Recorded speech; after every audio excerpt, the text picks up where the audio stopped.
Did it work? Okay, that's working. Beautiful. That's what I like to see. All right. Last season, Jacqui, you split time with Brittany McGinnis as the starting setter for the most part of the season. Um, she had started every match in her college career before last year. Did that cause any locker room rift or any tension between you two? Surprisingly, it didn't. Brittany and I have always gotten along really well off the court, and I think that's what helped us get along on the court. If anything, I think it made us better because it pushed us to work harder in practice for playing time.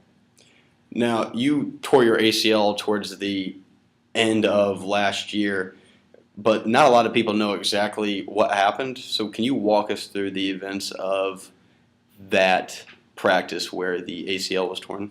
Yeah, just we were doing a drill in practice, focusing on back row hitting, and I'd swung a couple of balls, and I approached, and I came down, and when I was landing, my left knee just kind of jerked out to the side, and it happened.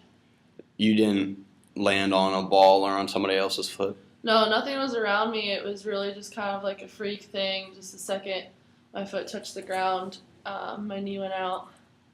Now, how hard was that after the injury? You were obviously out for an extended period of time with your surgery that you had to have. How hard was that to see your team finish out the rest of the season, but knowing, at least from a physical standpoint, you couldn't do anything to help them out?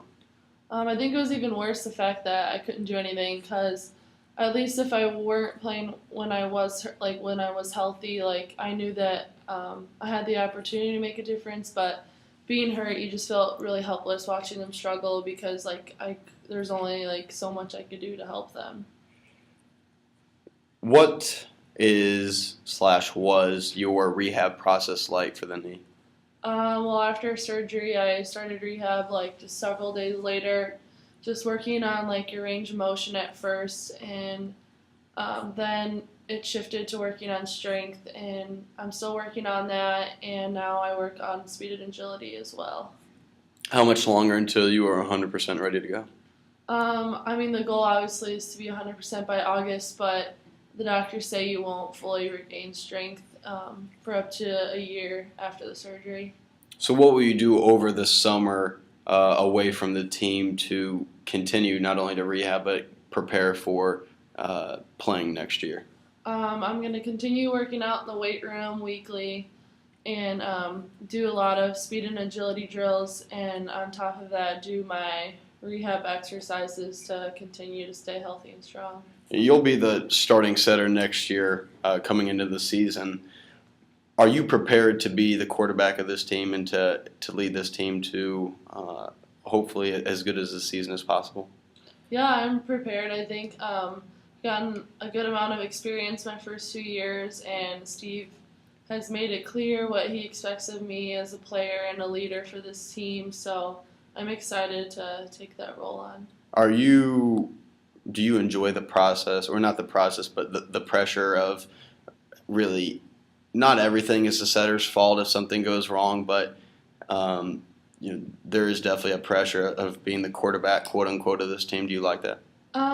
Yeah, I mean, sometimes I do. I like being the one that they turn to, but I'd be lying if I said it didn't get frustrating that everything is your fault. But it's just part of the job. You just have to accept it.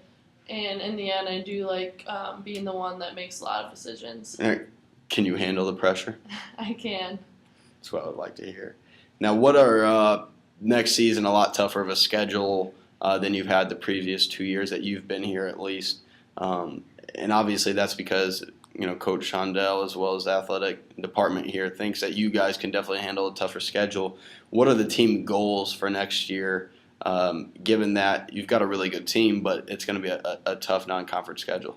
I think another one of our goals is to obviously regain the conference title. That was something that we had before a series of injuries that kind of slipped away from us last year. And then to make it into the NCAA tournament again, but to also take it a step or two farther and get into the Sweet 16. Jacqui Seidel, thank you very much. Yeah.